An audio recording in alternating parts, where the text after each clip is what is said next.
Hi, this is Roger, thanks for dropping by. Today's blast from the past goes back to June 2018 and is videos of the Orchid Society Displays at the Malvern International Orchid Show. And the emphasis was in this video was to try and portray the actual displays rather than the individual plants. Because that is a lot of what Malvern was always about. It was the whole display that was being judged in the main. Anyway, as I say, it goes back to 2018. Malvern as an international orchid show is now defunct, and this year will be held at the National Exhibition Centre in Birmingham, which is not actually that far away from where the other place was, but it's a whole new ball game being at the NEC as part of Gardener's World Live. So a huge amount of publicity for the orchid world compared with what we had at Malvern, where they tried to tuck us away in a corner basically. So yeah, anyway, hope you enjoy it. There's a few YouTubers, those with a long memory might even remember one of them. Wait and see. See you next time. Hope you enjoy. Bye for now.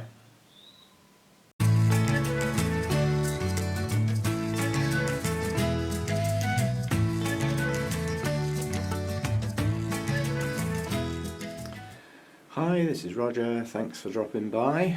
Just got my lazy backside out of bed. It was early in the day. I'm going to put the clips I took at Malvern together with some music. I've only filmed the Orchid Society displays because that's really what Malvern is about. The whole display is what gets judged. There are individual plant awards, which I got a couple. I'll go into them later. Yeah, so I've tried to film the displays in a way that shows the display, because that's how Malvern works. You know, they're looking at the combinations of the colours, the layout, the concepts, all things like that. That's really what it's about. So I haven't, in most cases, zoomed in on individual plants or anything like that, because that's not really what it's about. I've tried to give the impressions of the displays, so from a distance, really, viewed as a whole. That's the idea anyway. The whole day was my Father's Day treat from my daughter. So it was a long day, a lot of driving. We managed to avoid getting rained on. It did try a couple of times, but including while we were having lunch. Cheers. But we didn't have to run for cover. It wasn't, you know, just a few spots. You can live with that. Met up with quite a few YouTubers. Just came and said hello. That was good. And at the end, there is a rare event. There's a picture of me. That's a rare event in itself. But it's also a picture of 3 YouTubers in the same spot at the same time. Now that's unusual. Very rarely happens. You know, the odd meeting of a couple now and again is about the best you get. YouTube tends to be an internet thing rather than a real life thing. So yeah, make sure you hide your kids and your pets when you have a look at the picture at the end. We don't want to frighten them, do we? So I'll get some clips together, add some music on. Try and avoid a copyright strike, that's a little more important nowadays. And hope you enjoy it. As I said, it's about the displays. I have spent particular attention to a couple. The Best in Show had not been awarded. So the individual awards for the displays, you know, the gold medals, the silver medals and things like that, had been done. Plus the individual plant awards, you know, sort of best of type in show and things like that. But the actual best in show, the best amateur display in show, is actually awarded today on the Saturday morning. And at this time of day, I doubt if it's been done yet. So I still don't know who got best in show. I've paid particular attention to the Wessex Orchid Society and of course the Bournemouth Orchid Society. They're the 2 I belong to, so I've spent a little more time on those 2 perhaps than some of the others. That's because they need to be separated out as individual videos to go on the separate Facebook pages, so that was the reason behind that. And you'll notice probably that there is also one other display that I've gone to town on, and that's my best guess for best in show, quite honestly. Anyway, you make your own opinions, but judges look at things in a different way to, you know, the public, and even orchid enthusiasts see a display in a different way to the judges. So we'll see how we go, and I'll see you next time. Hope you enjoy it.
hope you enjoyed that. I bet you didn't enjoy it as much as what I've just enjoyed. I have just had the most unusual and the tastiest breakfast I think I've ever had in my life. And when you think of breakfast, you normally think of eggs and bacon and toast and stuff like that. You don't tend to think of having a cinnamon bun for breakfast. Now this was a very special cinnamon bun because it came from Barcelona and travelled over to the UK. And in a nice little bag was presented to me and my daughter by John, made by himself. One for my daughter, one for me. Very special. Very difficult to say a proper thank you for something like that, because it's special when somebody makes something themselves. And as I said, I think that's the most unusual and the tastiest breakfast I have ever had in my life. Almost worth going to Barcelona to have another one. Who knows? Maybe one day. See you next time.